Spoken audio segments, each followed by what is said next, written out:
Hello, friends, and welcome to the Interworld podcast, where we explore the intersection of personal and collective transformation.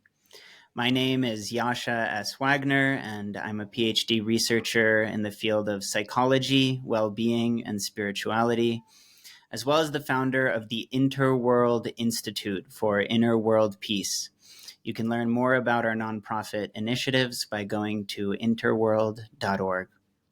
Today, I have the great pleasure of speaking with a longtime friend, Katrina Debs.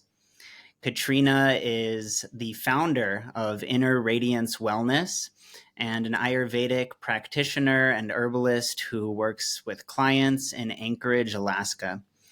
Katrina has also studied various other modalities, including the shamanic traditions and plant medicines of North and South America. So I'm very happy to share this conversation. Hope you enjoy.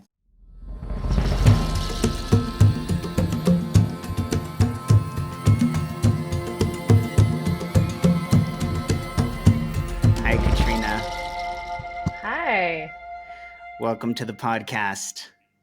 Thank you. It's so nice to be here. Yeah, thank you for joining. So I know that brief bio there may not fully do it justice. I'm curious if you'd like to just introduce yourself to the audience a little more and share about kind of who you are, where you're coming from, any of your backstory and journey. Maybe we can start there. Sure. Yeah, so my name is Katrina Debs, and I'm an Ayurvedic practitioner and herbalist based in Anchorage. Um, and I work with people basically helping to empower them to heal themselves, leveraging Ayurveda. Um, and part of that is just really getting people back in touch with their own bodies, getting them tuning in more to what's happening inside. The whole purpose is to cultivate well-being naturally. So my journey started with, being sick, being unhappy. And, I had chronic migraines and, skin issues. I had, chronic constipation and yeast infections and lots of gross things.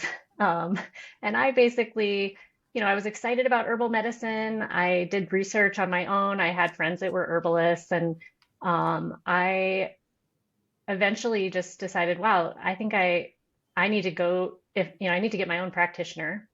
So, and the different things I had tried with Western medicine and with traditional Western herbalism didn't really work for me. And so I was curious to see what might work.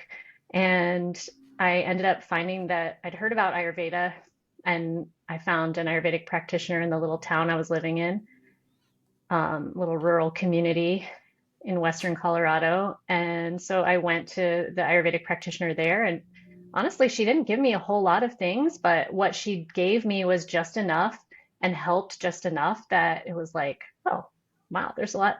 This stuff works. So I ended up deciding to go ahead and study it. And one thing that really kind of vibed with me and my background is kind of the rooting in the spiritual tradition of India. That's something that Western medicine, obviously, but also even Western herbalism has kind of removed is any of the kind of cultural religious connection. And, because they want legitimacy, right? And in this day and age, science kind of rules. So, but in Ayurveda, in classical Ayurveda, it's still very rooted in its Vedic worldview, which ultimately is spiritual. It's not, we understand that Ayurveda is the physical aspect. It's working on the physical body, but we know as Ayurvedic practitioners, we know that that we are spiritual beings just having a physical experience. Beautiful. Awesome.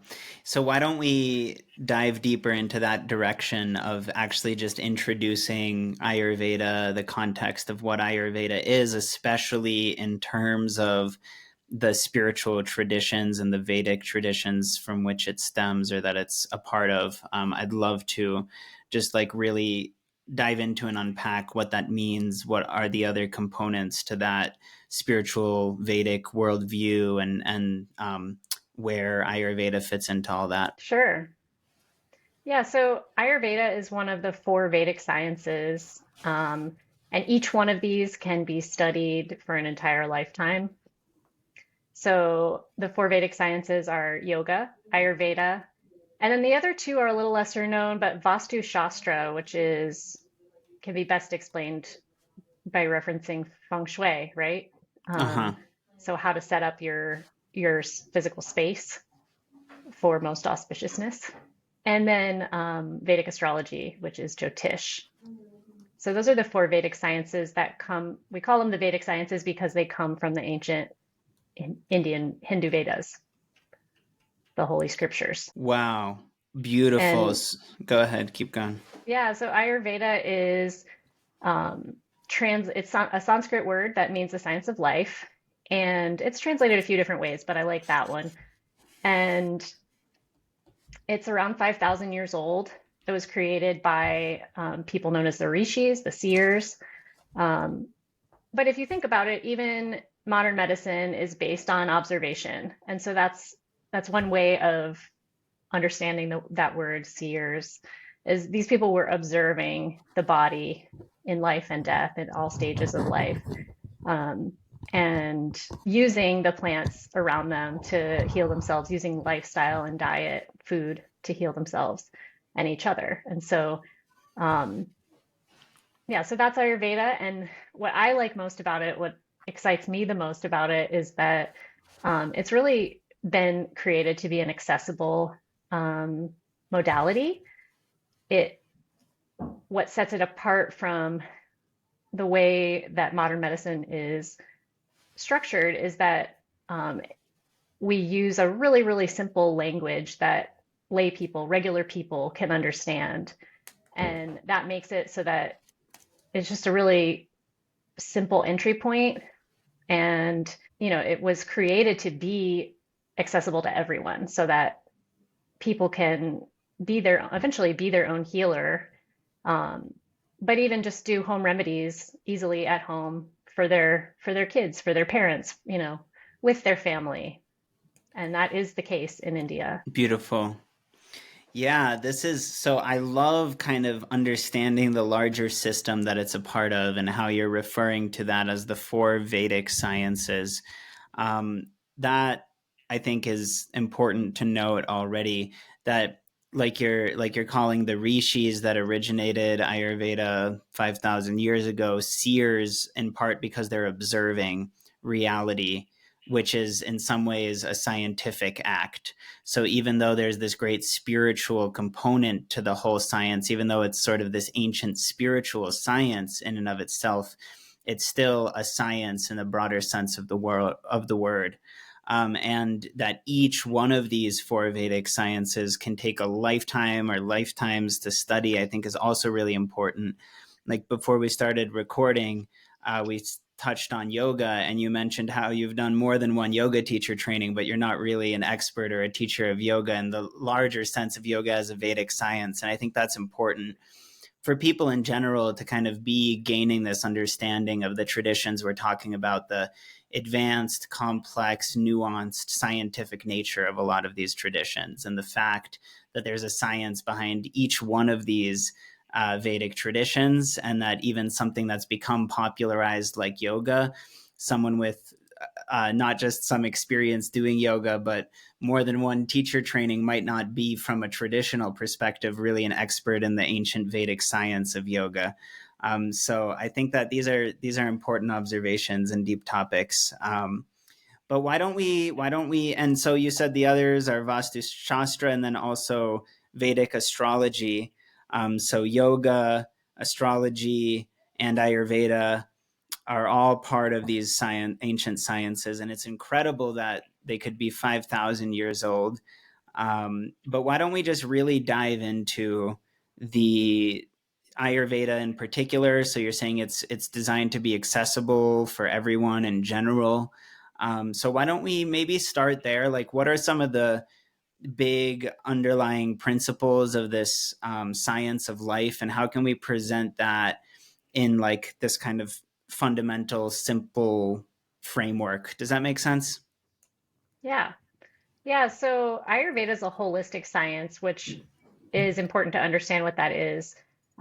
Basically, holistic medicine means that we're looking at everything in a person's life. We don't see the body as, in a mechanistic way. We see body, mind, spirit as all part of one system, one organism. And so when I do, the initial intake with a client, it takes an hour and a half, 2 hours, because I'm asking them not just, health history and, what do you eat for dinner? I'm asking a little bit of emotional history. We go into a much more in-depth story, really, so that I can understand the whole context of what's happening for them. Sometimes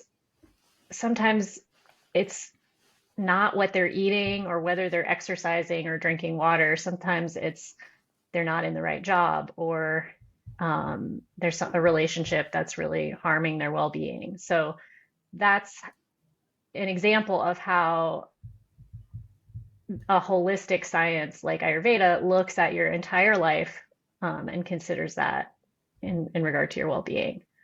As far as like the basic concepts of Ayurveda, there are some that are sort of classical basic concepts, and then there are some that I use as a way to help people understand. And one of those is what I call the body wants balance. But basically, in science, there's this concept of homeostasis, right? That is kind of like the basic balance that the body is always trying to achieve. And the earth is the same way, right? Anytime there's something off, the earth just naturally moves to compensate or to change that, to bring that back into balance. And our bodies are the same way, which is really a blessing. It's really great, and super helpful, because in some ways we don't actually have to go in and tweak. And this is kind of what sets Ayurveda apart from the Western medical approach, is instead of going in and tweaking individual hormones and kind of getting into the weeds, what we do is support the body on a holistic level to heal itself, because it really is able to do that on its own. So the body wants balance. Digestion is a keystone in Ayurveda, and that concept comes from just basic Ayurvedic physiology, the way that food comes in, nutrients come in and go through transformation in from what we call Agni. So there's a few basic concepts I'm going to have to kind of talk about all together. It's really hard to kind of tease them apart from each other and do them in a linear fashion, because it's not linear. But so one concept that's linked with digestion is Agni, and that's a Sanskrit word that can be translated as stomach fire, or digestive strength, or metabolic function. And when we're born, we have very strong Agni. Agni is also the name for the god of fire in the Vedic worldview. So when we're born, we have really strong Agni. But then over time, and as we become adults, Agni gets weakened down. And that's from our diet, from our lifestyle choices. So, whether we're the type of person that in our youth could eat whatever we wanted, and we just continue trying to eat crazy combinations of whatever we want whenever we want, for whatever reason our Agni gets weaker as we grow, and so as we age, and so that's one of the most important components to get into balance, is our digestion, because that's really the keystone. It's the first domino that falls that leads to disease. So, so that's the concept of Agni. And then, so that's something, Agni is something that we're always wanting to caretake with Ayurveda, which is why you might hear about food combining as a major concept. It's why Ayurvedic practitioners, talk about not drinking cold water and not eating frozen things and a lot of these things. And then there's the concept of ama, which is toxins. And so Agni and Ama are actually like a seesaw. If digestive fire, if Agni is high, then those toxins are low because that digestive function, that metabolic fire, is able to burn those up. And we use that language. Using that language, it can be a little bit hard for Westerners, especially science-based Westerners, to hear, but we use that language for a reason that we'll get into a little bit later. But yeah, so when toxins are high, Agni toxins or Ama is high, then Agni is low. And so anytime you're wanting to heal really any condition using Ayurveda, one of the most important things is to focus on digestive function and gut health and getting it back in balance. Another concept that's a basic concept of Ayurveda is like increases like. And this is where we kind of get into the qualities. So I'll back up and talk about the qualities. You may have heard of the doshas, Vata, Pitta, and Kapha. And the doshas are something that kind of gets oversimplified with Ayurveda. The doshas are really more of a memory aid, in my opinion.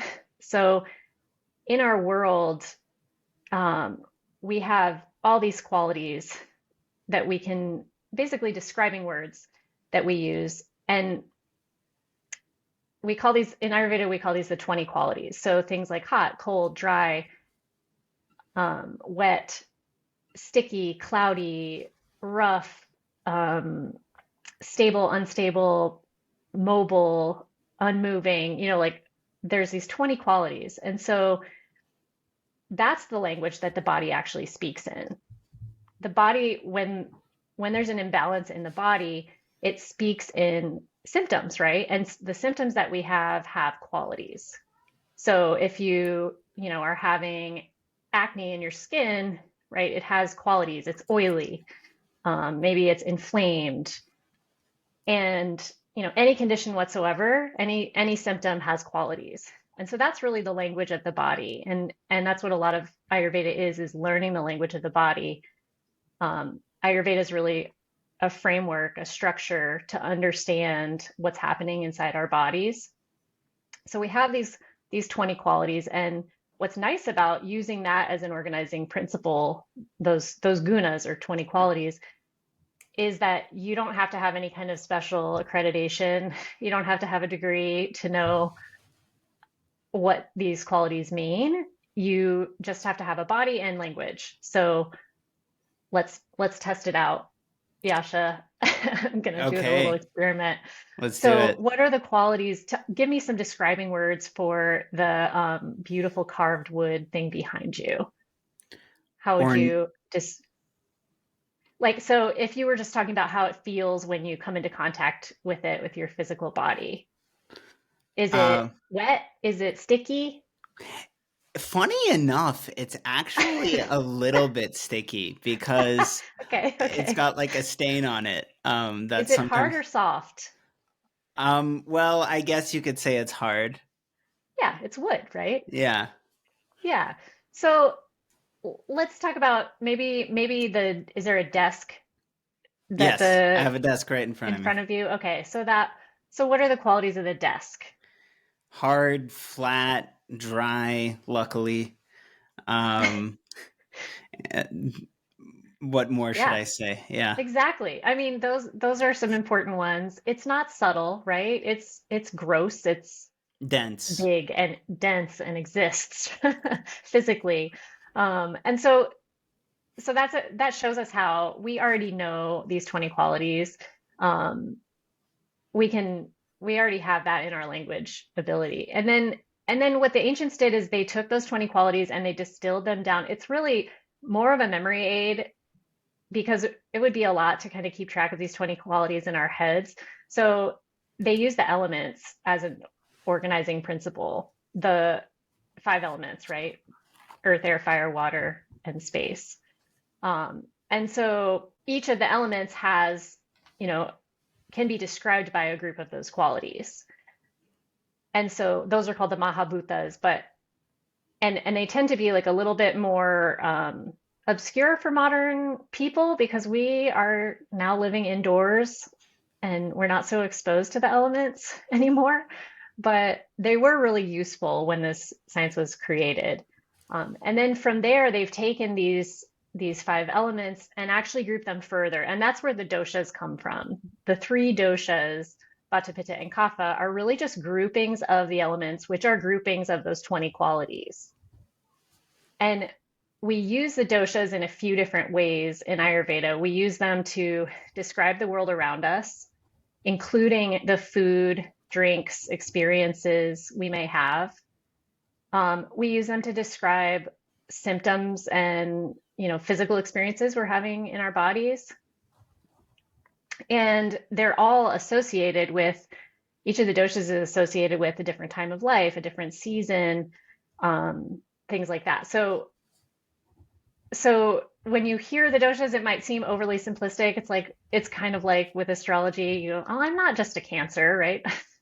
I am many things, right? Yeah. I am the multiverse, and so it might sound overly simplistic, the tree dosha, but it actually is a lot more complex. It's just basically a memory aid and a way to organize our understandings. So why don't we stay with the doshas for a minute? And I should mention that you are the person who sort of quickly diagnosed me as maybe tridoshic. So I'm always quoting you. I'm clearly pretty pitta dominant, I would think, but I think you named both when you checked my pulse. So maybe you could, and this was many years ago, but maybe you could illuminate for us like what you were doing when you were telling me what dosha composition I have, and like how you go about that with clients, and just more about these three doshas as this simplified, boiled down system, how that applies to our world, our existence, our health, and then we'll step back towards some of these larger, more complex topics afterwards. Yeah, so the doshas are important because, and a teacher of mine once said, the only thing that heals us is awareness, right? So the doshas are a way that we can come to know ourselves better, right? As we come into adulthood and individuate, we start to get to know ourselves better, and that brings a lot of freedom and confidence and ability to just make decisions with confidence, right? That's how knowing your prakriti or your basic birth constitution can help each person. So everyone has all three doshas in their body in different combinations, and the prakriti or birth constitution is your normal, your unique mix that you were born with that doesn't change. And then separately from that, you have what's called vikriti, which is a temporary imbalance, and that's changing all the time. And so everyone has both a prakriti and a vikriti, which means a birth constitution and a temporary imbalance. And as Ayurvedic practitioners, what we're working on doing is helping people balance vikriti, helping to bring balance to the temporary imbalance, right? So when I told you that you were a tridoshic pitta, I was talking about your prakriti, your birth constitution. And there's lots of physical characteristics to each dosha, but what I was seeing in that is more of your sort of kind of like the mental emotional constitution, right? So like the fact that you have many projects going on and you are like ambitious in that way of like lots of, juggling all these projects and having all these exciting things happening in your life. Um, and having the capacity to hold that is a very pitta quality. So the three doshas are vata, pitta, and kapha. Vata dosha is ruled by air and ether, or air and space. Um, and it's the most sort of delicate of the three doshas. Vata people tend to be, um, they tend to have a thin frame that is asymmetrical. And so they tend to have drier skin. And because the reason is that if you think about those elements of air and space, they're made up of qualities that are light and dry and rough and mobile and therefore unstable. And vata dosha is associated with the nervous system as well. So in everyone, vata dosha rules the nervous system and all movement in the body, and its home is in the colon. And so that's where it starts to get a little bit confusing sometimes for people. But um, I'll just lay out what the dosha, the explanation of the doshas. So that's vata dosha. I'm a vata ruled person. My prakriti is vata, although I have a good amount of pitta as well.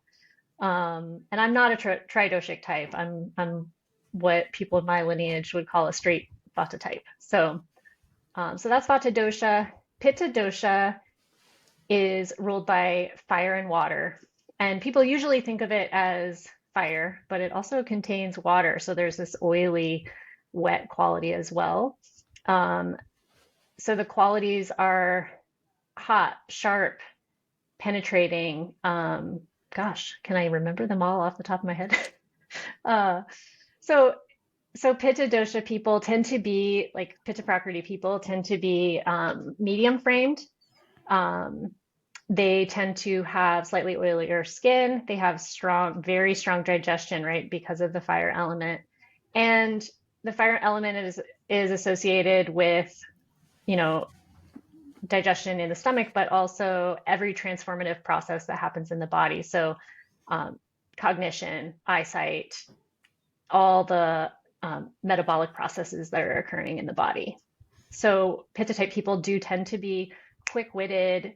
The term they use is brilliant, and you know, medium build, and like, you know, even just like their bone structure is kind of medium.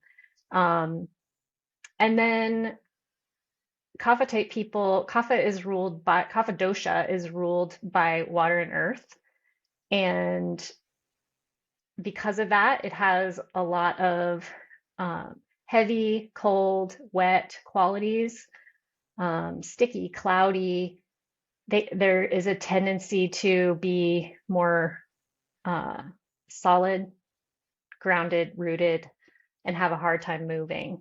So Kapha type people, Kapha Prakriti people, are the biggest bodied. They have big features. So people, you know, that have big eyes and big teeth, bigger bone structure, right? They tend to gain weight a little easier and carry water a little easier in their bodies.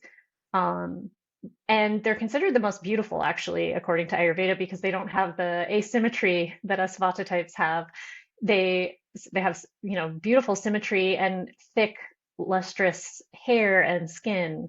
So there's the doshas that are in all of us in lots of different combinations. Then there's your prakriti or your birth constitution, which is a combination of these three doshas in a certain quantity, which you can have an Ayurvedic practitioner, you know, diagnose for you. And that's done different ways. And then there's your vikriti or your temporary imbalance. And so there may be too much, we call it doshic provocation, too much vata, too much pitta, or too much kapha in your system. And that's what we're working on balancing as Ayurvedic practitioners. And in the process, what that does is roll back the process of dis-ease. So the symptoms that a person is experiencing are because their body has, the doshas have been out of balance for a certain amount of time, and they've progressed down through the stages of dis-ease, saprapti as we call it in Sanskrit. And so when you start to balance the doshas, it might seem like magic, but it's not. The symptoms start to roll back and disappear. Wow. Fascinating. So, what does it mean to be a more tridoshic type? My understanding is that there can be one dosha dominating, two or all three somewhat in balance. So, is there like an order to more than just one dosha dominating? And what is it like? I remember when you were checking me, you were saying like it took you a little while to conclude that okay, maybe it actually is tridoshic. Um, but maybe that I don't even know if that was accurate or that you'd say the same thing today. But I'm curious what that really means, or like what does it mean to have like one versus two versus three doshas prominent in Right. your constitution? Yeah. So the way I was taught in the lineage, I was taught in being a tridoshic person. It's not actually just three. So you're either the way we understand it is you're either a straight vata, which means, and we give numbers to it, but it's a little bit arbitrary. It's kind of just so that you can conceptualize how much of each you have. So my prakriti is vata, straight, what we call straight vata. And so it's 3 parts vata, 2 parts pitta, and 1 part kapha. So I still have all the doshas in my body, or else I wouldn't be alive, right? Um, but I have more, the thing I have most is vata, a little bit less pitta, and even less kapha. So there's people like that. Then there's people where pitta is predominant, right? They have 3 parts pitta, but maybe 2 parts vata and 1 part kapha, or the other way around, 2 parts kapha and 1 part vata. Then there's the same dynamic with kapha. You can be, most people tend to be 3 parts kapha, 2 parts pitta, 1 part vata, but it could be there are, vata kapha types, or sometimes it's phrased in different ways, but um, so there's the people who are a straight vata, pitta, or kapha, and then there's people that are tridoshic types. So what that means is that they have, you, for example, 2 parts pitta, I'm sorry, 3 parts pitta, but 2 parts vata and 2 parts kapha, right? Instead of having one of those be only 1 part. So basically what it gives is it gives a person a little bit more robustness in their overall constitution. Um, Having more of each of the doshas just gives kind of overall solidity and strength. But because you have so much of each of the doshas, sometimes you can get out of balance a little faster. So like the dosha that you have the most of is sometimes the one that gets the most easily provoked. So for me, that's vata dosha, that's associated with the nervous system.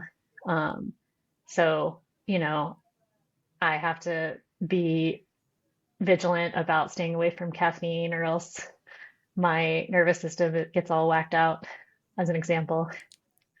Yeah, that makes sense. So you're saying that there's people that might be more of a 3-2-1, so to speak, in any given dosha order, and yet there's people who might be more like a 3-2-2, where all three are more present, but one may be stronger than the other two, for example. Right. Are there people where two doshas or three doshas are all like, rather than 3-2-2, like 3-3-3 or 3-3-2 or something like this? Like, are there entirely tridoshic people, or how does that work? I don't I don't see entirely tridoshic people, because that would mean that you sort of don't have anything predominating more than anything else. You don't like I haven't ever seen that.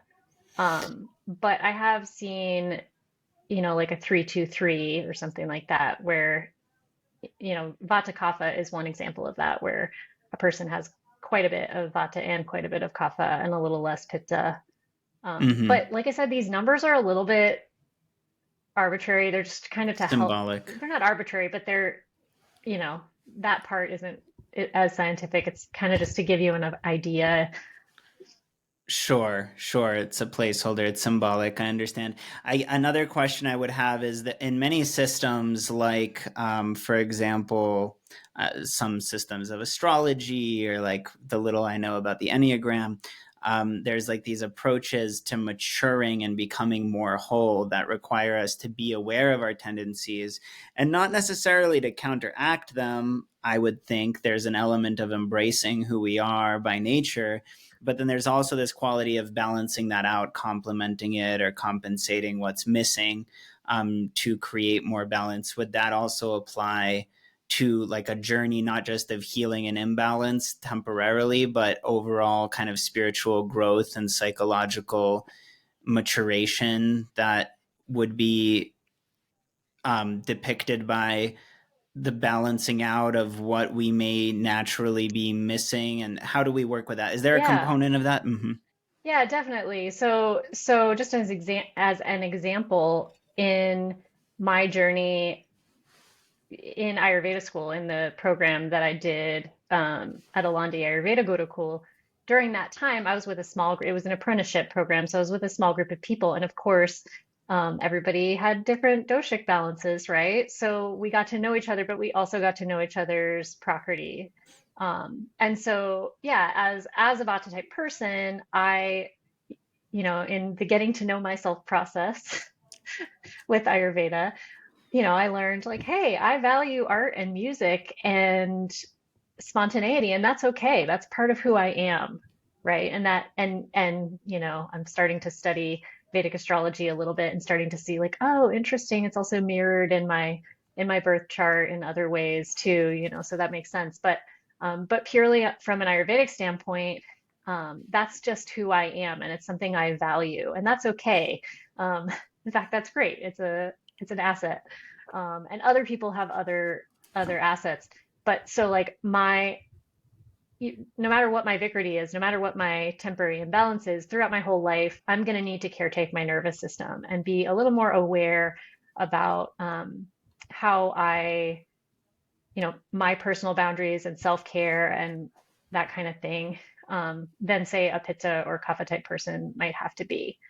Um, and so I might be more susceptible to getting, you know, ungrounded or forgetful or spacey, just because of my vata prakriti. And in the same way, a pitta type person might tend to get in the head a little too much and have to like over time, pitta type people being brilliant and a little more organized or just having like an efficient and organized brain, they tend to, and this is of course a generalization based on organizing the world into three, which is always going to be oversimplified. So we'll just say that. But um, pitta type people do tend to want to organize the world in an efficient way and want others to do things like they do in the correct way, in the efficient way. And they can sometimes get frustrated by other people just like being inefficient and not doing things the way that they think it should be done, right? And in a lot of situations, they're right. They are more efficient. But that's just the way the world works. So part of their pitta type people's journey, mental, emotionally, is to let go of that, learn to let go of control, learn to allow people to do things at their own pace, um, give a little space in their own lives for silence, for, you know, don't have everything booked up, right? Give space for insight and focus more on getting into the body and out of the head. Yeah, so anger and irritability are anger is the emotion that's associated with pitta, and I should say there's also one associated with vata, and that's anxiety. So, and then so then for kapha type people, um, because of the predominating qualities of wetness, heaviness, density, there can be a kind of stagnancy, and that is both on a physical level and on a mental level. So depression is really common for kapha type people, and just having a hard time getting moving. So um, it brings a weaker digestion, and it Kapha type people having Kapha is all the dense structures in our body and all the lubrication. That's something we missed in the explanation here. But because of that, Kapha type people have an ability to build body very easily, right? They're able to gain weight, but they have a harder time losing it. And so, um, as each doshic type has like special things that they have to do to maintain balance. Pitta type people might need to, be more aware of what they eat and make sure it's not too heating, because that's just going to create more irritability and anger and make them more hungry. Um, for Kapha type people, it's eating a little bit lighter and doing more exercise. So Kapha type people, there are sort of tells, like ways to find out which dosha people are. And, some of it has to do with asking how many times a day they poop. We love to talk about poop in Ayurveda.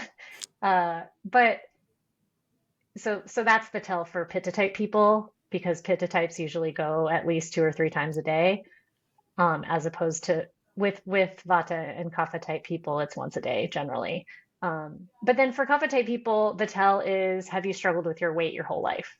And if weight has been a consistent issue, then that is kind of an indicator. Okay, that's a Kapha type person, or at least a tridoshic Kapha, something Kapha. Yeah, I don't want to interrupt, but I had a couple comments. Do you feel Sure, go like for it. that? So there you brought to mind this fascinating quote that Ramon Parrish, who's also a guest on this podcast and just spoke at one of our events, and he doesn't say this in the podcast episode, but he in part is somewhat of an expert in astrology. And he taught, in his case, I guess mostly what we would call Western astrology. And he talked about, we are each a microcosmos, but we are not an evenly distributed microcosmos. So we have all the components or elements of the cosmos in ourselves, but not evenly distributed. So unevenly distributed. And that part of like the work or the growth component of getting to know ourselves and studying ourselves, maybe to become a more evenly distributed microcosmos unto ourselves. But there's kind of this paradox there. Like when I was asking you the question, I was saying maybe there's a component of accepting who we are and being ourselves more fully, but just being aware of those uneven distributions. And I don't know, I was amused when you were talking about the sort of shadow side, I guess, of the Pitta dominant type, and I'm like, wow, yeah, I've gotten that feedback. Like, what if I'm rushing someone instead of like detaching and letting them go at their own pace, or that I keep myself really busy? And I was just laughing. It's like, well, as I grow and mature, like, I wonder if I'm going in the right direction, because I feel as busy as ever right now. Yeah. Yeah. Yeah, I mean, and that's the thing about healing, is it is not linear and it is a lifelong process. And so, you know, we no one's taking only steps forward, right? Everyone's taking 2 steps back. And there's different chapters where we have different priorities for ourselves. And so, we might be in light of the overall of our vision for our life, we might say, okay, I need to push hard right now in this department so that later I can, have certain freedoms or have built a certain foundation. And we are in the pitta time of our lives, it turns out, which is an interesting segue. So the doshas are actually associated with times of life. So when we're children, we are, when you have a baby, you want your baby to be robust, right? You want them to be a juicy little chubby, moist baby. And that's kapha. So babies and children are in their kapha stage of life. And if your baby is skinny or overly asymmetrical, that's not a good thing, right? You want your baby to be a juicy little kapha. And so they're building their body in that phase. And it's really important that they're building, because that's an essential stage for development. And then in midlife, from, I don't know, it's different people say different ages, but around teenagerhood, when you turn into an adult, until maybe the 60s, that's our pitta time of life, right? So there's a lot of action. It's a little more rajasic in nature. So a lot of, you know, adults are running around creating their own tiny empires, right? They're building a life, and it takes a lot of action and movement, and heat, right?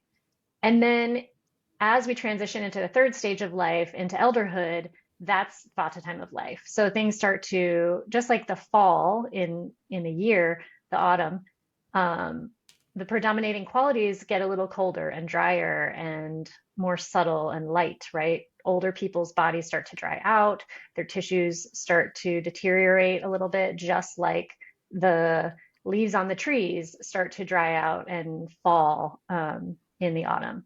And so, yeah, it's interesting. We have phases in our lives, and there's always new chapters, and so it's always an opportunity to start a new leaf and begin again. Yeah, I'm impressed. That was an incredibly intuitive and poignant response because it's very much applies to exactly what I was thinking about, and it gave me a lot of insight of like, oh, that makes perfect sense. It's really a phase thing. Like, what does it look like to slow down in one area and speed up in another at a given moment in life? So I really appreciate that, and I agree with that. You know, it might be look like one thing to focus on family, or another to focus on career, another to focus on your introspection. It's like there's these different components and phases we need to go through, and so on. So it's really interesting. Um, why don't we keep exploring this topic of associations that you're bringing up, the associations of the doshas? So I'm hearing that the doshas may be associated with not only these different qualities but different times in our lives, and maybe I don't think you've spoken to this much yet, but my understanding is different times of day as well. And Hmm. any other of the ways that the doshas create this sort of like convenient way to then branch out and understand more associations. I, in my own research, was studying the what's called the uh, Yawa cross, or the Dakunga, I think, which is like the Congo cosmogram from the Congo in Africa. And they also have like this wheel of the elements that relate to different times of day, different seasons of the year. And they even relate to the life cycle of planets and how like life develops on a planet in the cosmos, or how an idea or Wow. like a concept or philosophy might like go through its birth and maturation and decay and so on. And like it's incredible how they apply it. So I would be very curious to hear some of your thoughts on these topics before we move on. If you want to stay, Yeah. yeah. Yeah. So it's really interesting how the doshic associations, how deeply they go. So I've already shared that the doshas are associated with the seasons in the year. So winter and spring is kapha time. And if you think about the qualities that are predominating in the winter and in the spring, the water has frozen most of the time, depends where you are in the world. But so there's a certain time of year where everything slows down, and the sort of like Earth's metabolic activity, I guess you could say, has slowed down, right? The bears go hibernate, the rivers are freezing, and things slow down. And that's kapha time. And so that's really more of an inward time. The bear is actually, it's not an Ayurveda thing, but that's the animal that's kind of associated with the winter time, right? And the color white. And so, and if you think about mucus, when we blow our noses and we have mucus, it's usually kind of a whitish color or clear, depending. And so and then um, I'm trying to figure out how to do this, if I should try to do it in a linear fashion or if I should just riff. Um, Maybe I'll try to do it semi-linearly. Don't I want to think go that sounds too good. crazy for people. Yeah. Yeah, so kapha is winter and spring, and as spring starts to happen, as is happening in our world now, um, the ice starts to break up, things start to move again. And so that's how you balance kapha, is getting movement. And that minimizes mucus and all that.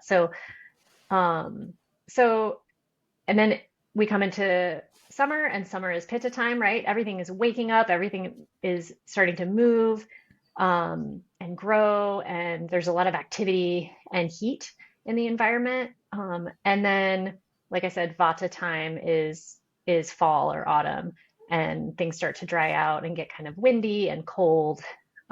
There's more of a roughness, and even in the elder phase of life, that's when we start. And in fall, it's really like the beginning. It's the pre-winter, right? So you start to kind of like things start to slow down. You're not doing, at least ancient people weren't doing quite as much outside in the field. You've already brought in the harvest, and now it's time to start to slow down and go inward. And that's what happens for people in their third stage of life. As the tissues start to deteriorate and they start to move toward, like, their mind starts to move toward thinking about what's next, right? Death is next eventually. Um, they start to consider the deeper meaning of life and kind of turn to a more spiritually focused life, I guess you could say. So that's one set of associations. So the stages of life, the seasons. There's also, so we talked about emotions. Vata is anxiety, Pitta is anger, and Kapha is sadness. Depression is a diagnosis, but sadness. And so they're actually diagnostic tools, really. If you and each dosha is also associated with a sensation in the body as well that can be used as a diagnostic tool. So Vata is associated with pain, Pitta is associated with burning sensation, and Kapha is associated with itching. And so that is part of Ayurvedic diagnostics. When I hear a client explaining their symptom, that tells me which doshas are at play. So, if somebody has, for example, eczema, which actually is a tridoshic condition in the Ayurvedic view, but there's actually all three doshas present. So, and the way you can tell is there's inflammation, right? That's the pitta component. There's buildup of toxins of ama that has created this like mucousy stickiness, and then there's the peeling, drying, flaking skin, and that's the vata component. So we can use these sensations in the body to see which dosha is happening. So right now I'm getting it in my head, and I'm also kind of on display publicly, so my cheeks are getting super red. I'm getting a little pitta provoked, as we would say in Ayurveda. So I like that. I feel like that's something I want to use now, just out of context, like instead of, saying that someone's blushing or that I'm, getting in my head, I'll just say I'm getting pitta provoked, guys. I'm getting pitta provoked. Should make it a new trend in the yeah, and so culture. Yeah. yeah, right. And it can be useful because some of the more basic symptoms are things that you can use small home remedies for very effectively. So, um, if I'm getting overheated, some of Ayurveda is so simple. It's like, go put cold water on your head. Like, put your feet in cold water. Like, that cools you off. And sometimes that's all it takes for, small symptoms, um, to help balance the body. So. Yeah, I appreciated when you shared at the beginning that the body wants balance as a sort of fundamental principle that you coined within your Ayurvedic practice. And what stood out to me about it is that you started by saying, as a healer, really you're just holding space for people to heal themselves, which I think is kind of at this point starting, thankfully, to become more of a common understanding that that's the role a healer is really meant to play, is to support the space within which we are all responsible for undertaking our own self-healing journey. But then you also talked about Ayurveda itself as like being sort of conducive to people learning that kind of DIY, like learning to take care of their own well-being at home, like through these traditional knowledge and remedies and so on. But then you went a step further, and that stood out to me about this body wants balance idea, which you kind of just illustrated with like the simplicity of putting some cold water on your head or your feet, is like there's this other quality where even beyond doing it ourselves, it's like nature, the nature of nature is to do it itself, almost like for us. Like it's even less, it's beyond just not healing someone else. We're doing even less than that. Like we're not even healing ourselves. We're letting the self heal itself. Like that's even Yeah. different than just healing ourselves. Just like you wouldn't go to someone and like impose your healing upon them as the healer. You're just like enabling their self healing. But even in our own personal internal process, this body wants balance idea seems to foster that same understanding at another layer of like, we're not even imposing our own healing upon ourselves. Like that can actually have the similar quality of getting caught up and missing the point. Whereas uh, really, it's like even within our own process, we're really just meant to hold space to let the healing happen, kind of like of its own accord. The body's just by nature is going to move towards a healthier way, or like that your own intuitive, simple sense might show you where to go. And then I think the role of this knowledge or a guide and so on can be to help peel back accumulated kind of noise or distractions or tendencies that are actually veiling that natural self-healing um, process from just occurring of its own accord. Um, so yeah, Yeah. yeah. Yeah, and when I was thinking about what to share as far as my story and who I am and what I do, I thought, okay, maybe I'll just back up a little bit and write about my values and write about how Ayurveda um, mirrors my values and why I was excited about it in the first place. And so I might look over here at my notes a little bit, but I wanted to share a little bit of that with you because it was really interesting just to see what came out when I did that. Um, so the first one I wrote was integrity, that it's holistic wellness, it's life as service, which is essentially doing right by everyone and all life in all parts of your life as much as possible, right? Basic integrity. I also wrote empowerment, accessibility, inclusivity, this attitude of kind of, I can do it and so can you, and that it's available to everyone who has a body. And then beauty, joy, exploration, freedom to be and enjoy life. That's the kind of Vata part of it for me. And so that's three. The fourth is connection, community, collaboration, collective action, and the kind of bravery that goes along with that. And the last one is the spiritual orientation, that it's guided by higher teachings. I'm not just my body, right? There's more to me than my body.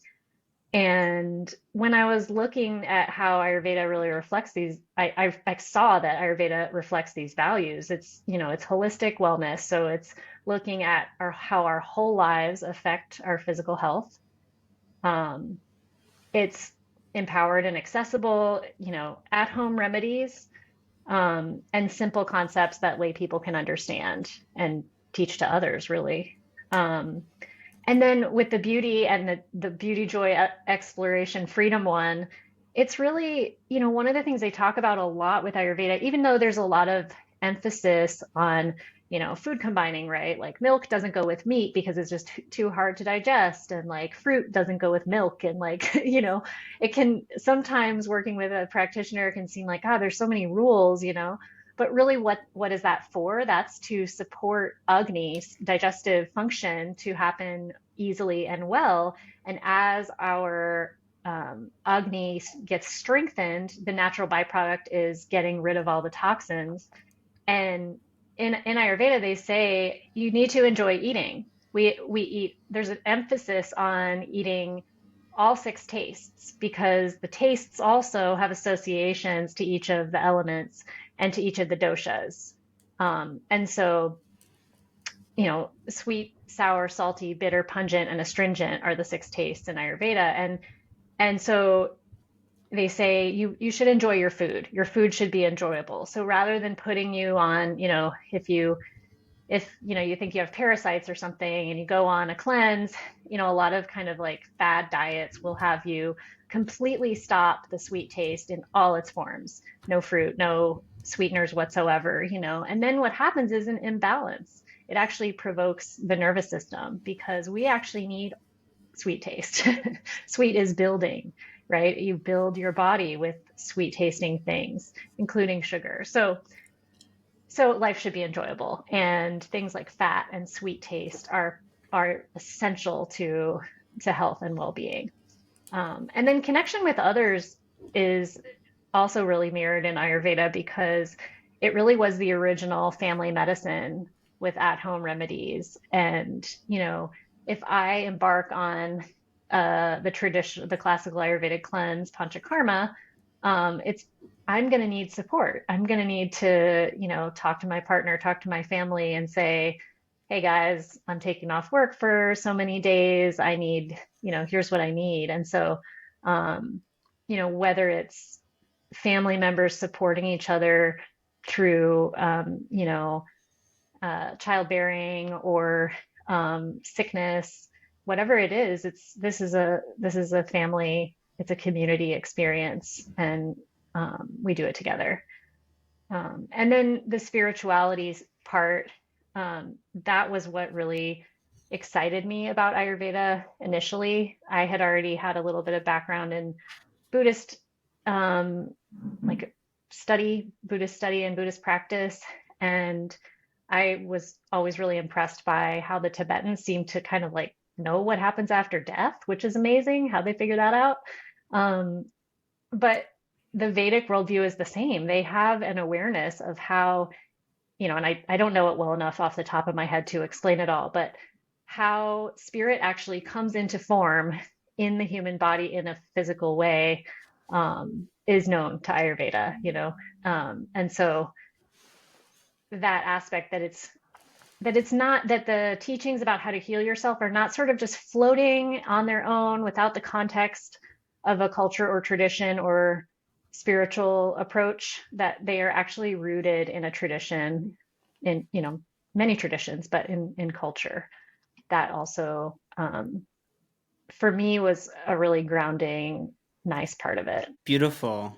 I don't want to interrupt again. Do you have, is that the, if you had more you wanted to share, happy to. No, that's Uh, that's that's it for that. that's the list. I love it. Thank you for sharing the values. Those were great. Definitely resonate with that and align with a lot of that myself. So I actually wasn't going to go in this direction quite yet, but since you bring up your own values, um, I'm going to circle back to Ayurveda and related disciplines at the end. But why don't we go into this topic of what does it mean to like innovate one's own approach? And I have a few different questions on this topic, but I think maybe some things I'll share as well. The main question to start with is like, what's your relationship to the modalities you've studied in general, including Ayurveda, that you're clearly well trained in and that you base a lot of your practice in? But then even that, I've heard you say, might not be like the Katrina modality or the Katrina path. It's like the Ayurveda influence or component of that path. And I think that this is a deep topic that I want to dig into together a little bit. But what does that look like, and how do you see some of the other practices that you've studied, whether in North America, South America, or like you mentioned, Buddhism, just in general? How do you see different influences informing your own way of doing things, and what does it mean to have one's own unique way? Do you have any thoughts on this topic that you would share? Yeah. Yeah, so I I'm at a stage right now where, and I know you, having studied Jungian psychology, you probably know a lot more about the archetypes and the hero's journey, heroine's journey than I do. But from my basic understanding of it, I in the last 4 to 6 years, see it like I've just been going through this dark night of the soul. And part of that process was um, getting myself in a situation where I felt pretty disempowered and at the mercy of my situation and other people, um, and coming through that and out of it and starting to realize like, oh, that was life teaching me that um, I'm responsible for my own journey and I'm my own healer. And right, awareness is the true healer, right? Mindfulness of what is actually happening inside and outside. And so it's actually been in the last few years that I've been starting to realize, oh, my narrative about my life and my healing is super important and can actually guide me toward healing or not, depending on how I frame it for myself in my own head. Um, so, and that is all linked with what I do with clients. Like essentially what I'm helping people do is understand why they're sick. And I leverage the language of Ayurveda, this system that I've studied, um, to help them understand the messages coming from their body. But ultimately, what does that do? It has them tune in more and pay attention and be mindful and be aware and start. And it tends to launch people on their own healing journey. And, whether working with me is at the beginning or the end or wherever it is in their path, it's part of it for them. And so everyone has a different healing journey. And yeah, definitely Ayurveda is a major component of it for me. Um, and so are the shamanic practices that I've participated um, in both North and South America have made a huge impact on how I look at healing overall. And um, I've gotten a lot more, I guess you could say, picky about who I work with because I don't, it's like I want people to be at a certain point in their journey if they want to work with me because I'm asking them to do some kind of hard things. Um, Changing habits is super hard. And I know because I've done it and I'm still working at it. Um, and it's sometimes a circuitous route and challenging. So yeah, I have always had the plants as my allies. Um, to me, healing in a natural way has always been a really important thing. Um, and helping people attune to their unique nature. So in my journey, I keep peeling more layers of the onion, right? And realizing, oh, wow, I've still been unconscious about that. Um, and having deeper insights that help me to see new ways that I can bring balance in my own life, I guess. Yeah, so on this topic of innovation, I think that some of us have, maybe all of us, but each in a very unique way. And perhaps there's certain archetypes that some of us carry more than others, where we have these ways of moving in the world and thinking and interacting with information that motivates us to create new formulations of it, influenced by multiple previous sources. And we all have these very unique kind of neurological approaches to the world. And in my case, which I think you and I are probably similar in this, there's this like quality of formulating your own way of seeing something and speaking about it. So I'm wondering if you want to add any more thoughts on this topic of innovation, and having multiple influences kind of converging through your own divergent way of formulating it. So I Sure. have my thoughts on all that, and we'll speak to it too. But yeah, why don't you add anything else to that topic that you'd like in terms of your sort of development and individuation of inner radiance wellness, let's call it.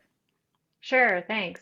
Yeah, so I think that concept is a lot of why it's taken me this long to really take ownership of my approach in a public way. So I spent several years working with the Native American church and the peyote teepee and um, being influenced by that tradition. And then, you know, almost 20 years now of work with plant medicine in Peru with ayahuasca and shamanic practices. And, I also learned a lot of Buddhist, um, Buddhist theology, philosophy along the way, practiced Qigong, did dream work. Um, every modality that I've explored, it's kind of like I've I've come out of it and gone, well, that's not quite it, like, and I think it's a common mistake that young people make throughout their lives is thinking like, oh, I'm going to have one career and that's going to be it. It's going to be that one thing that is perfect for me, right? I'm going to fall in love with one person and that's going to be my one person for my lifetime, right? And as you grow and mature and talk to older people, you realize, oh no, actually, we are a multiverse and we take in lots of diverse experiences, and each of us becomes our own special mix of those influences. And so it's taken me a while to kind of come to acceptance with who I am and what I bring and through my influences. But it's starting to become more and more clear to me. And so we'll hear what I have currently going about it. But yeah, the experiences I had really kind of made me realize, oh, this is my responsibility. My healing is my responsibility ultimately. Yes, I have teachers and I have people who can point me in different directions, but it's really about hearing, listening to my own being, my own, my body's communications through the symptoms, through the languages systems I use like Ayurveda, but also listening to what my own soul needs. And that's been in the last couple of years.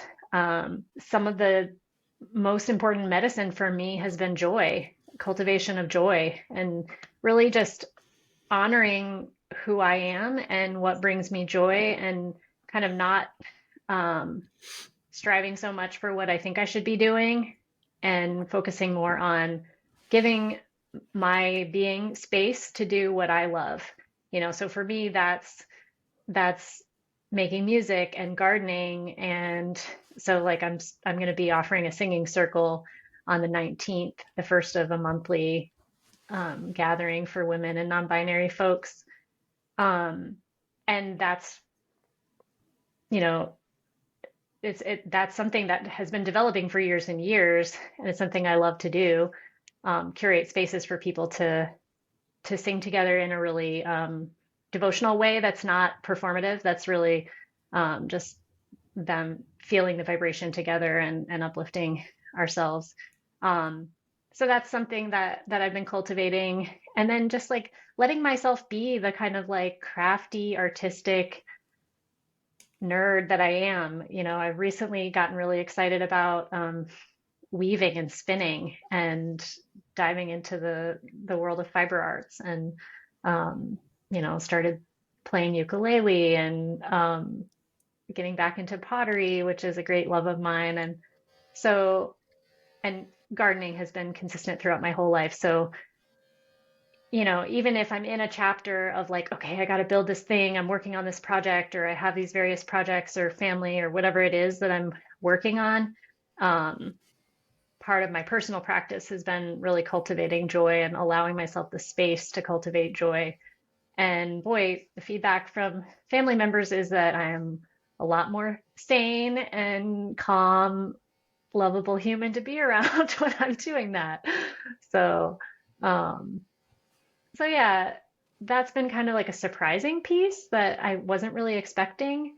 Um, but if I look back to how I was as a child, you know, when my parents asked me, what do you want to be when you grow up? I think I said a dancer or a famous painter, which sounds silly now, but it speaks to the creativity and um, artsy fartsy side. Yeah, yeah.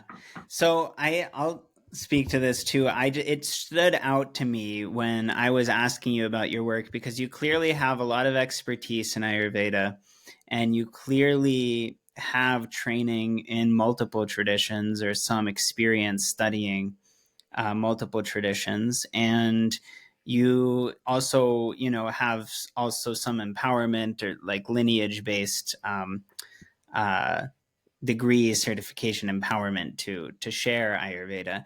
But then at the same time, you spoke to having a unique mental approach to things and composition as a person and developing your own sort of inner radiance wellness approach that you're still exploring and discovering, and you might integrate more Vedic astrology, and there's different components to it, and it's all still developing. And that stood out to me because I can relate to a lot of that. And I think on some level, ultimately, our path, our healing path, our spiritual journey as people is unique to each one of us. And it's like this individual thing.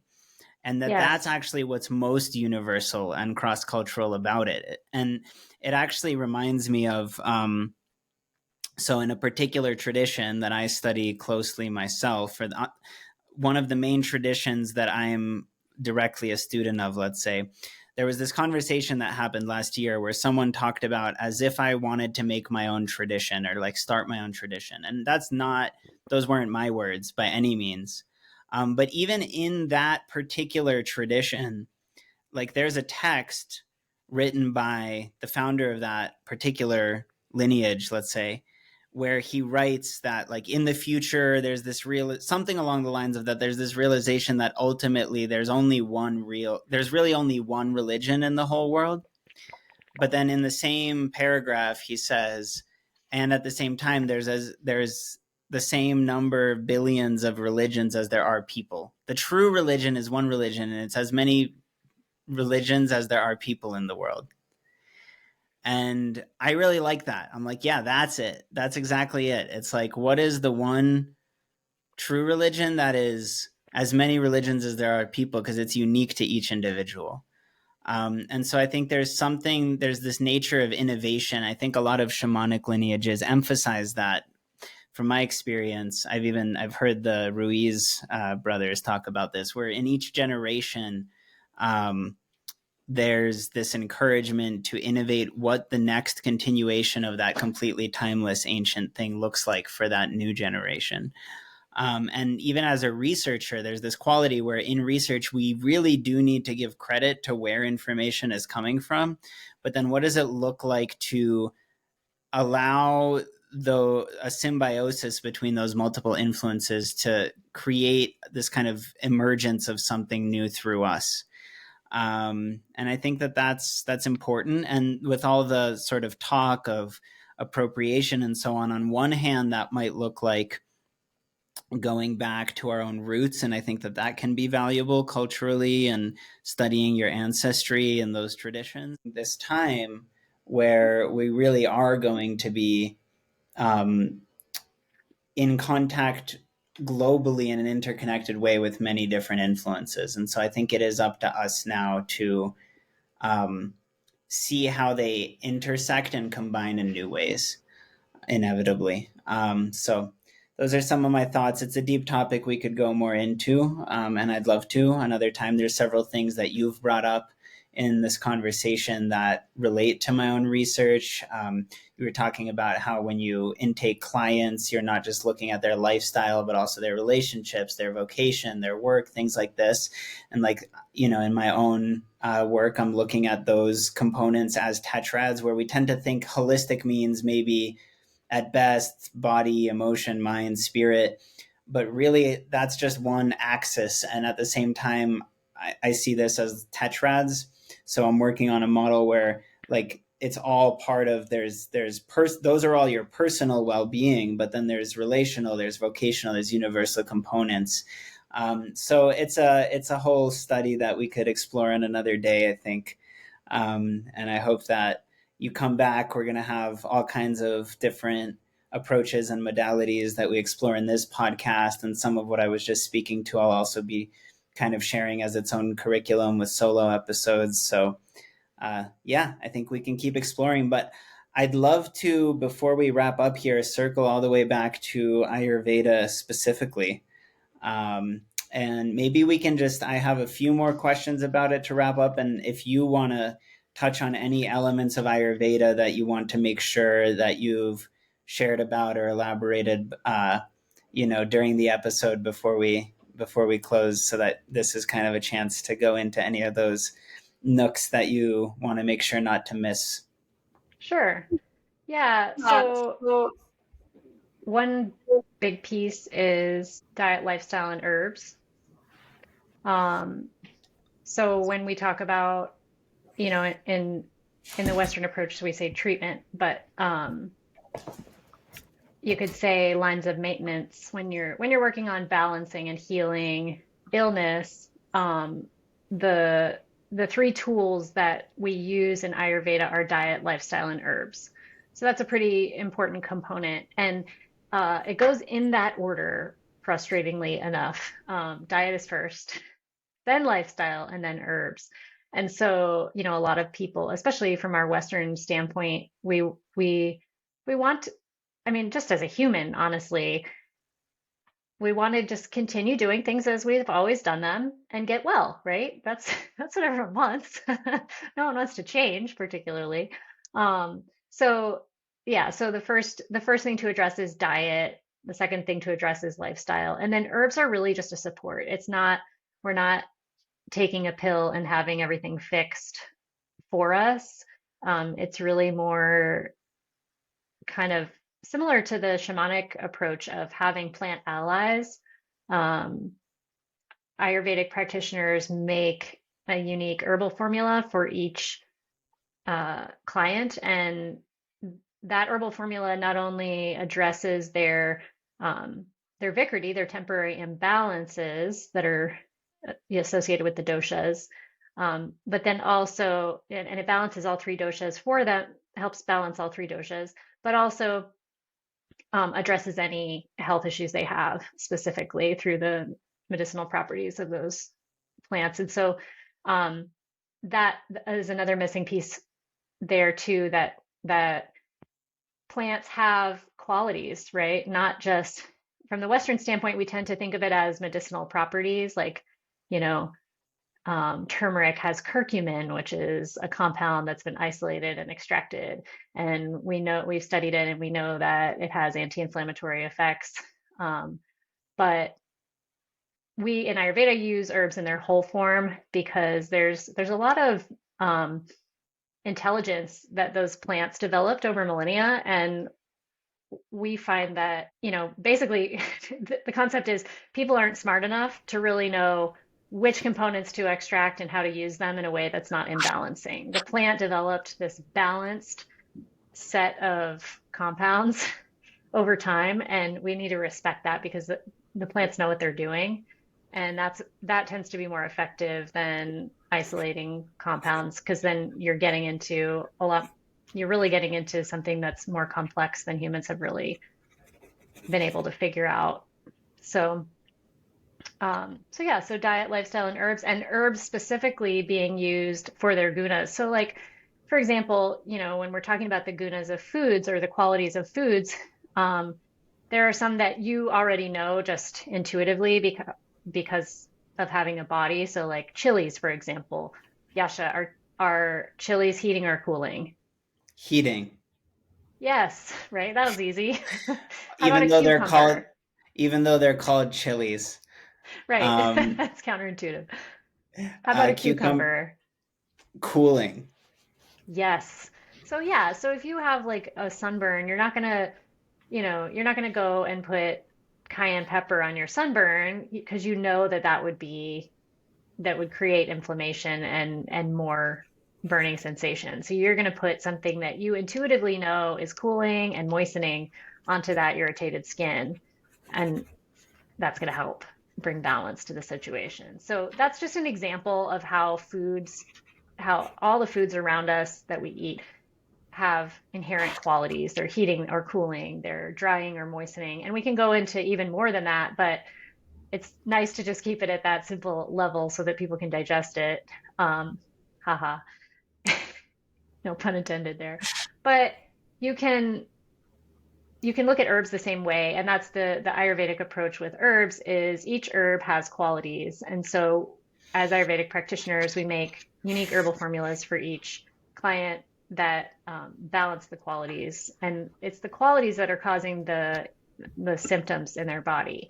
So it's the qualities that are going to help balance that. And part of it is diet and lifestyle, the foods and experiences.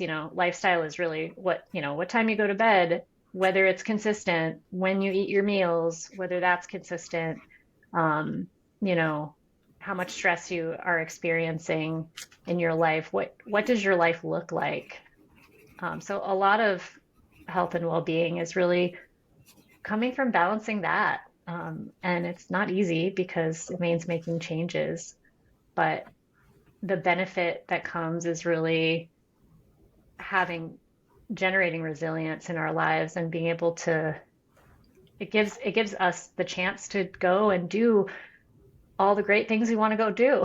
Yeah, you're bringing up something that is very interesting, which is there seems to be a sort of connection between what we're attached to or holding on to or wanting more of and what we're trying to push away or get rid of that we don't want anymore. And they're actually connected. It's like are the things that have become habits that we're accustomed to and crave might also be causing symptoms that we're trying to get rid of or that we're averse to. And there's this conjunction of opposites there, which in Jungian psychology we use a term that I love, even though it sounds wordy, enantiodromia, which has to do with the tendency or nature of the tendency of things to change into their own opposite. Um, Hmm. and so love becoming hate, hate becoming love, and many other examples. And that's also a deep study for another day. But I'm curious if you could speak to the role of opposites in Ayurveda, because I've heard you mention that. Um, and maybe we'll wrap up with any other basic components we haven't had a chance to touch on right after that and call it an episode. Sounds good. Yeah, thank you for bringing that because that is something I wanted to talk about. So one of the basic concepts is like increases like or opposites balance. And so I was speaking to that with the example of the cucumber on the sunburn. But basically, all herbs have these qualities, and so that's what we're doing in Ayurveda to heal dis-ease, to work with illness is noticing the qualities that are out of balance and then balancing them with opposite qualities. Um, and in doing that, we're really just supporting the body to heal itself. Um, and so, yeah, that just awakens the radiant health that is already a seed inside of each one of us, right? It's just been kind of covered over with gunk that needs to be cleared. So so that's where, cleansing comes in, which is a separate topic we can get into another day. Um, but in increasing digestive fire, Agni, and decreasing Ama, the toxins, that's basically what we do in Panchakarma in the traditional classical Ayurvedic cleanse, um, is rehabilitate the digestive function, metabolic function in the body, and flush out the toxins that are clogging up the system. And it's really cool how, just doing panchakarma a couple of times, or even not panchakarma, even doing small cleanses that are, a mono diet, um, and lots of rest can um, facilitate this cleanse that, just happens to roll back people's symptoms. That's how I got rid of the migraines and chronic constipation and yeast infections and all these issues that I had. Skin is probably going to be a lifelong thing that I work with as I work with my liver and, um, you know, learn to eat fewer chocolate covered dates and um, things like that.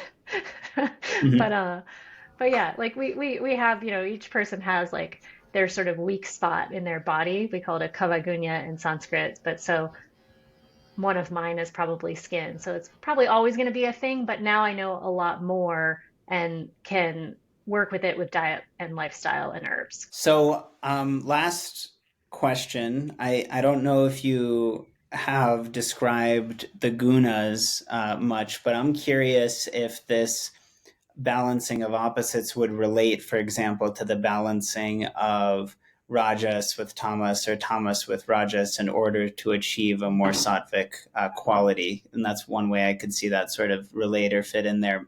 But I'm wondering if you want to give like the abridged intro to what that means as another core component. And then we'll have to save any other Ayurvedic topics for other episodes and maybe a whole course in the academy. Sure.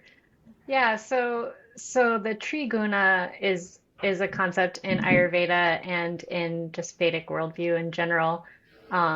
It's the three qualities of life. And so the idea is that everything in life can be described as either sattvic, rajasic, or tamasic. So we'll start with tamas, which is the most dense. Tamas, it's a little tricky to translate to English, so I'll do my best. But um, tamas is this quality of kind of heavy, sleepy. It's associated with the earth element. It's downward, descending energy, and it's not it's kind of associated with like things under the earth, right? Heaviness. Rajas is the second one, and that's associated with the fire element. And it's more energy that's moving, that's active, but more than just active, it's like almost too active. It's kind of like wild and chaotic activity. And then sattva is, and I'm sure you've heard sattva is the root of a lot of other words like bodhisattva, right? Um, but so sattvic energy is light and aware and awake. And so when we think of like what's the ultimate symbol of sattvic energy? Well, the Buddha, right? Awakening, enlightenment, being fully awake and aware and mindful. So the idea is that these three qualities, these three gunas, are present in everything we experience in our world, in our minds. Um, yeah. Yeah, it makes sense. And I'm glad you bring up the etymology of sattva. I think one way to think about this root sound of sat is as truth or purity, and other ways I've heard it translated. And I love how we can see that show up. I love language. I love how we can see this root syllable sat show up in different places, like you mentioned, bodhisattva, for example, or satchitanand, and so on. There's many examples where the same root as Satnam. satnam, right, and then there's sattvic and om tat sat. Like there's so many places, and I love that when we study language, we can start to see the same seed meaning of something show up in different places. And you brought up Agni at the very beginning, which for me was fun because I speak Russian, and that Sanskrit word Agni is very, very close, almost exactly the same as Огонь, Agni in Russian for fires. So Oh, yeah. So there's a lot of different cool. linguistic components. Or you brought up the elements as the Mahabhutas being the five great elements, and Maha being great, just like Mahatma Gandhi, great soul. Yeah. Mahamudra, great seal, so that greatness. So I think that even when we don't speak a language fluently, to really imbibe any particular tradition, part of the cultural meaning and depth and context is getting some aspects of the language system downloaded. And I think that that's a valuable part of it. Yeah, thank you so much for coming on the podcast today. It's been so valuable. I think this is a really, really great episode, and there's a lot of content here we could keep unpacking pretty much indefinitely. many points you touched upon that I would love to go further into at some moment. It's pretty infinite, this knowledge. I think at one point you told me that we think of Agni as the digestive fire, but there's actually like 40 Agnis in the body and so on. So it's more than we can cover today. But we've done such a great and comprehensive introduction to this particular modality, as well as some of the subtle ways that it can connect to other ancient knowledge and new knowledge and further. So I'm very grateful for that, and to you, and thank you for sharing your knowledge with us today, Katrina. It's been great. Yeah, thank you so much, Yasha. It's really been fun to be here. Yeah. Well, I hope to do it again soon, and we'll Oh, be in touch. Yeah. and people can find me at my website, which is katrinadebs.com. I'm also on Instagram. My handle is katrina.innerradiance.wellness. So you can find me at my website, and if you want to work with me, that's the best way. Yeah. Great. Well, Katrina Debs, katrinadebs.com, Inner Radiance Wellness. We'll try to post some collaborations on social media so people can find you there, and have some show notes and things. Um, the text I was referring to earlier is by Dr. Serge Renaud de la Ferrière, as far as the many different traditions and just one tradition and all that. Another quick show note. And yeah, we will keep exploring this intersection of personal and collective transformation and what that all means. And today, Ayurveda has provided us with some important insight related to those topics. So thank you, Katrina. Thanks, Yasha. Peace.